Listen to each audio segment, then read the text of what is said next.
नमस्कार, सत्यदर्शन न्यूज मध्ये आपले स्वागत आहे। मी पायल शहा। एक नजर टाकूया आजच्या ठळक घडामोडीवर। जब्बार पटेल यांच्या हस्ते अखिल भारतीय मराठी वैद्यकीय साहित्य संमेलनाचं उद्घाटन।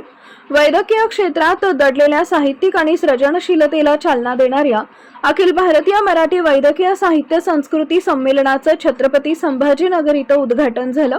या संमेलनाचे अध्यक्षपद ज्येष्ठ सिने दिग्दर्शक जब्बार पटेल यांनी भूषवले। कार्यक्रमाला राज्यसभा खासदार भागवत कराड यांच्यासह अनेक मान्यवर उपस्थित होते। यावेळी बोलताना जब्बार पटेल यांनी डॉक्टर हे केवळ वैद्यकीय तज्ज्ञ नसून मानवी संवेदना समजून घेणारे कलाकारही असतात असं नमूद केलं। साहित्यामुळे सृजनशीलता अधिक प्रगल्भ होते आणि रुग्णांकडे माणूस म्हणून पाहण्याची आगळी दृष्टी विकसित होते असं त्यांनी सांगितले। वैद्यकीय क्षेत्र आणि साहित्य याचा सुंदर संगम या संमेलनातून अनुभवायला मिळत आहे।